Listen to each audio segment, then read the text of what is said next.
All right, I have the drive shaft tunnel all chopped out, as you can see. And as you saw, I got this portion cut out first. I knew the height that we needed it to be and the shape. It's going to be the same shape as the end of our transmission tunnel. So we're just going to basically take this and extend it all the way to there. And I have this pink piece of string there just to show me the height of it so I can take some measurements. We're going to build this in 2 sections because it's too wide to fit in my shear or in my slip roll or in my sheet metal brake.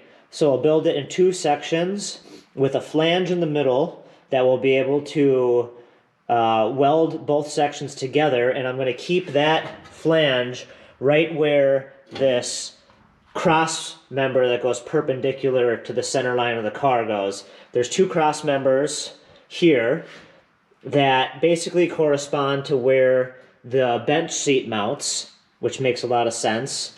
And so keeping the seam right there will mean we'll be able to put our bead rolled element right here, and then the seam will be here, and then we'll continue the bead rolled element here. And so we want the bead rolled element to match this one height wise and then link up with the one that's on here. So I'll just kind of tie everything together just like the dude's rug. Yeah, man, it really tied the room together. All the dude ever wanted was his rug back. What tied the room together, dude? My rug. Were you listening to the dude's story, Donnie? Walter. And got everything cleaned up. Were you listening to the dude's story? I was bowling. So you have no frame of reference here, Donnie. There's also a cross member right here that I'm going to have to deal with after the fact. I'll want to get the drive shaft made and physically installed so I see how much room above it I have to be able to create a structure that goes over the drive shaft. So I don't want to go and just make a boxed section that goes up there and then have it run into the drive shaft. On these, since the drive shaft is coming down at a pretty good angle when it is aired all the way out, I'm pretty confident that I can just go ahead and use the 1-inch square stock that I made, as you can see. So I'll be welding 2 of these together and trimming them down to make the width correct. And so 2 of these, that cross section right there is the same cross section as this basically. So it worked out really good. So I'll build a little stubber out, and then that piece I just showed you will come up, over, and down on the inside of the drive shaft tunnel to connect both of these lateral cross members back up to maintain the strength and rigidity. And we'll do that after the drive shaft tunnel is made. So I'm going to take some measurements here, and I will start making these panels. They should be pretty simple. The only thing I really got to be concerned about is nailing where I put the radius bends so that the width is proper. And one thing I never showed you here was this side of the transmission tunnel after I notched it all out. It's all filthy right now, and I got to do a little more cleaning up of it. But you can see that it all turned out really good and flows pretty decently there. Okay, so now lucky we each finished our tedious jobs. I got all the cylinder, and Lucky assembled the raw 88cc volume in the chamber. This should be right now. Why do that? I cut it 3 times, it was still too short. We're gonna toss the 727 that came in this Fury behind this stroker motor and just see what happens. It has a non-weighted convertible beam, so we're gonna try it. Please work.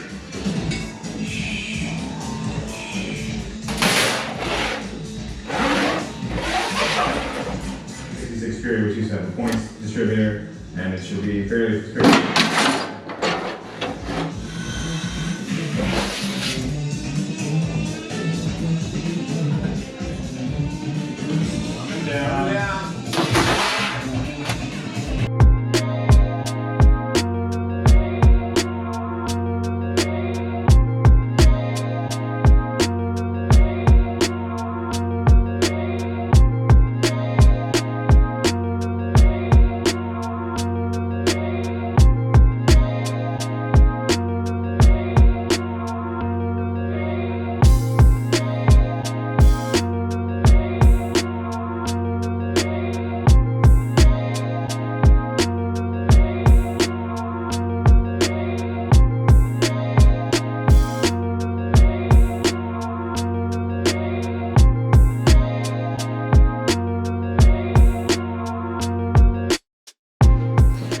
All right, so I gotta switch out the dies from the one that puts the step into the panel like you just saw to one that puts the flange into the panel so that 2 pieces of sheet metal can meet up at a flush surface. I'm gonna use some transfer punches here so that I can recreate the offset. The shaft on this is adjustable, so you can adjust how wide your gap is between the 2 dies. I need to recreate this same gap for doing the other panel, because it's 2 pieces for the drive shaft tunnel here. And since I need to switch out flanges to flange, or switch out dies to flange this, I want to be able to set the machine back up to have the same exact look for this bead roll. Now, you're probably asking, well, why don't you just bead roll this now and then switch the dies and flange both of them? Well, I want to make sure that I have everything correct as far as the measurements and whatnot. So I'm only doing one at a time, because if I do both of them and they both end up being junk and not usable, then I'll have to make both panels again. But if I make this one and it's not fitting up exactly how I want it to, I can make the adjustments on this, just erase the markers and kind of go from scratch, make the adjustments, remake this piece, and so then I only have to make one piece. What I'm kind of concerned about is I want these bead roll elements to be on the same center line as this the whole way back. I don't want it to be significantly higher or lower, because it just won't look right. And so that's my thought process here, is to make this middle panel, first part of the drive shaft tunnel, make it complete, put the bends in it, flange it, and see how it fits. And if I'm happy with it, then I know that the measurements that I made on this panel, which are the same measurements I put onto this panel, are good to go. And if it's not, then I'll be able to use this basically as a template to make the changes I want to make. And so that's just basically like this is representing the bend in the panel that I use the slip roll as a radius break basically to make that. And so the thing that's really going to matter is how close this bead right here is to the end of the rolled element so that it matches up with the transmission tunnel. So that's my thought process here. So I'm just using these transfer punches basically as gauges and I found the one that just barely fits in between here, so I can set the same depth when I come back and do the second panel. And so I'll just plop that right there, so when I come back I can set that up.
It's just hitting the lateral bracing below the floor here right now.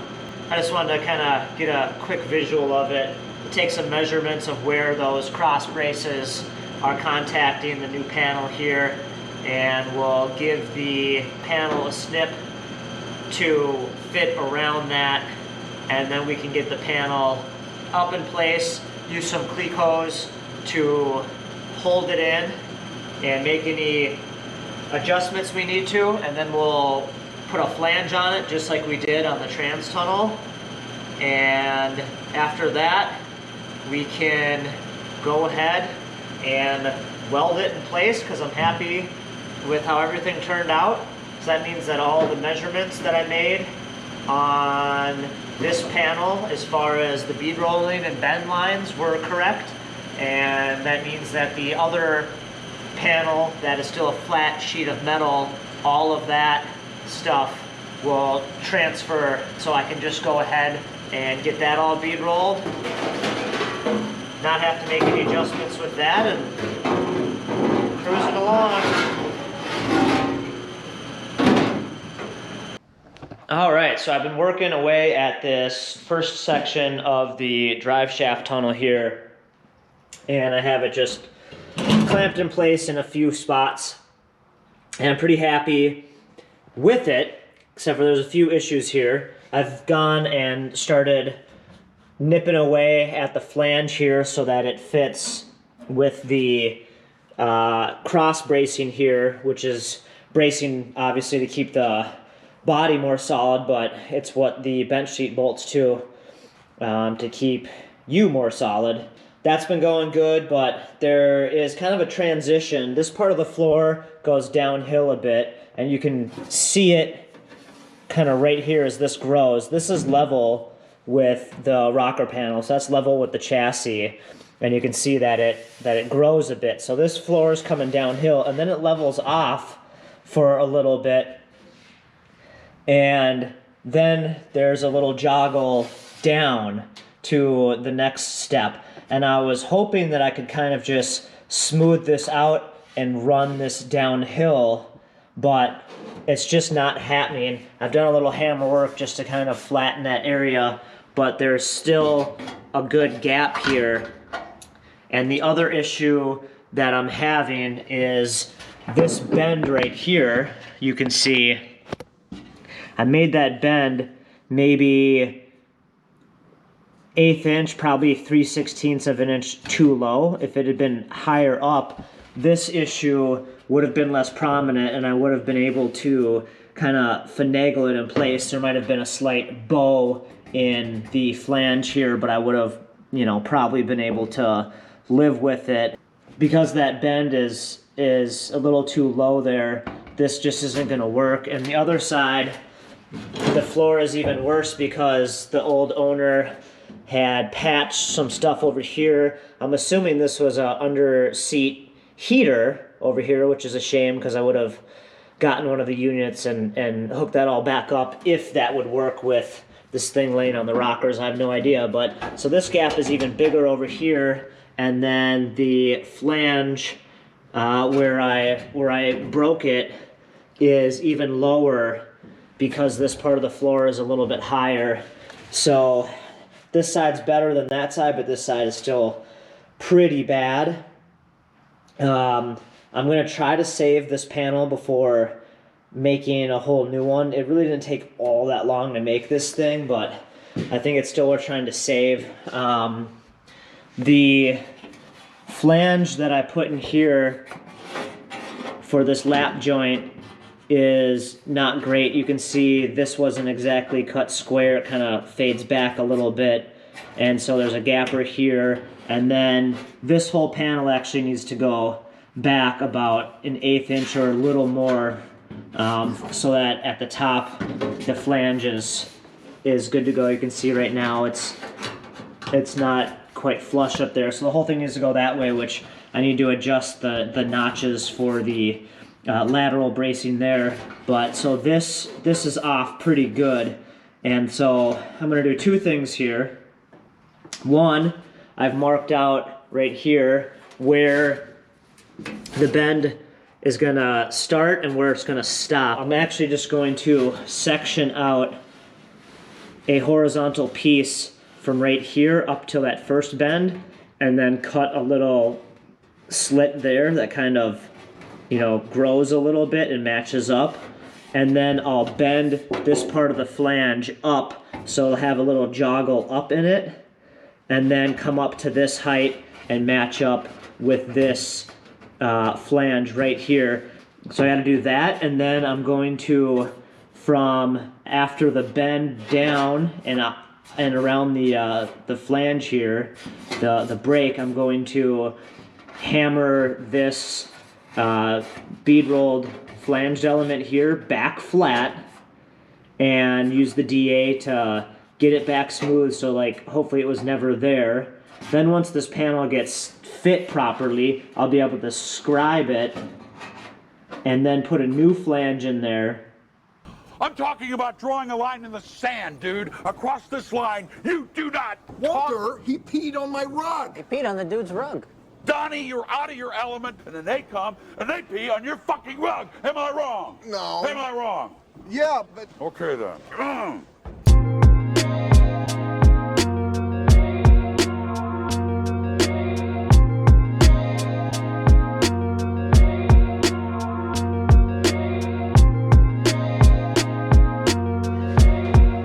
The first section of the drive shaft tunnel is now fitted, ready to weld.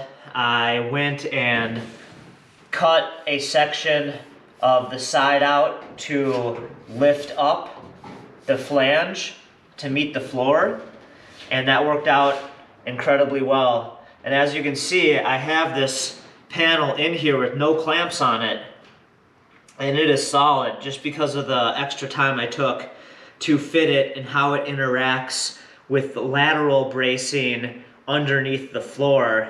It actually slots into that lateral bracing.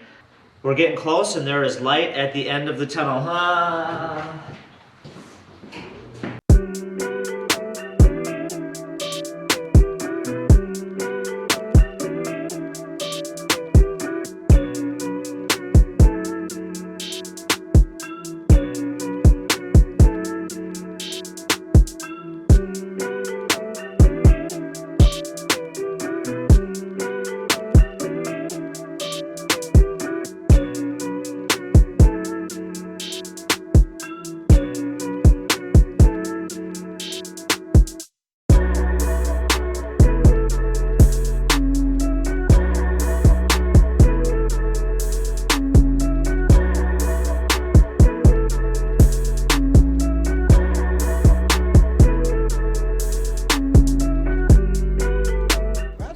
interesting, man. That's fucking interesting.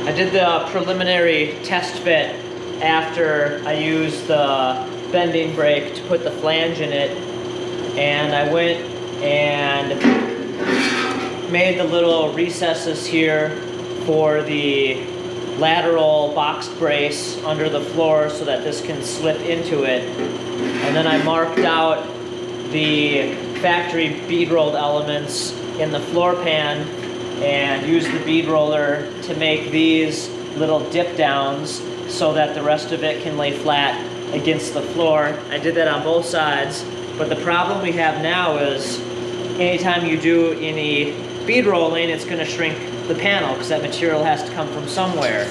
So if you can see, we have ourselves a pretty nice bend to this part of the panel here, and some people might be able to live with that, but I have the Mittler Brothers shrinker and stretcher here. So what I'm going to do is I'm going to take some stretching dies and I'm going to stretch on each side of these divots until we get this flange nice and straight again.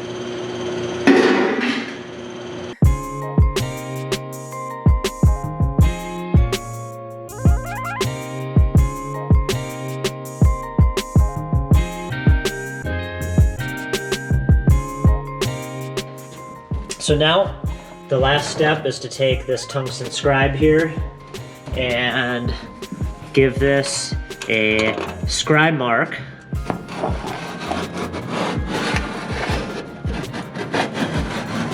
We'll do this all the way to the back on both sides.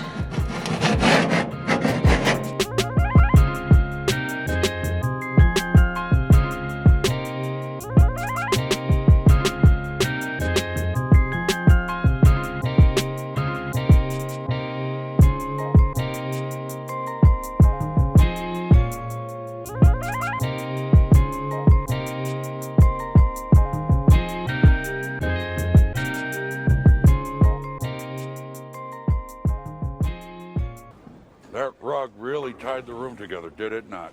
The Horror magazine wouldn't let us have. This guy peed on it. Donnie, please. You know, And if we get anywhere near that, this thing would be a huge. The engine block on the one costs like $5,000. We've broken into. What are you showing us the motor going and then taking it away? All right, so you saw I just had this clamped down, and I used this flat, square-faced hammer to punch this metal down. Now I hit it with another hammer, and that's something you never really want to do on these body type hammers, is go metal to metal.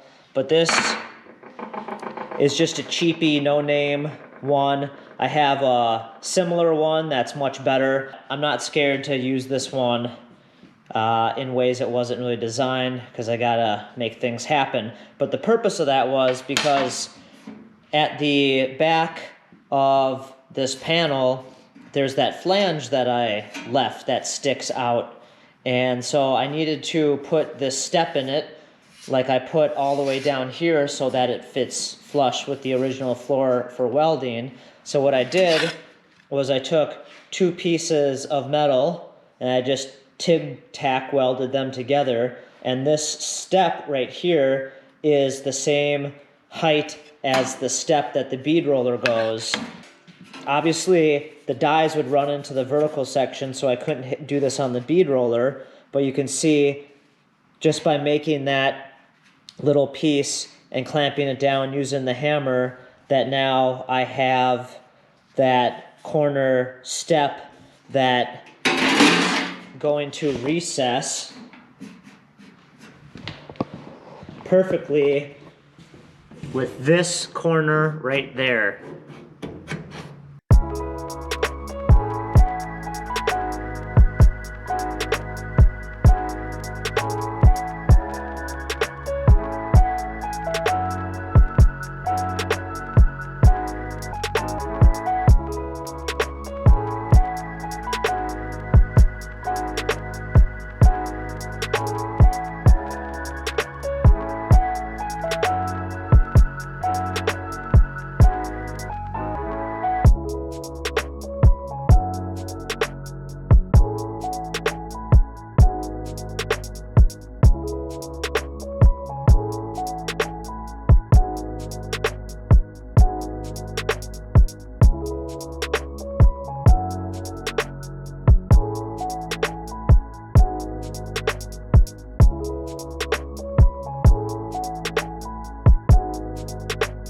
They pee on my rug? They pee on your fucking rug?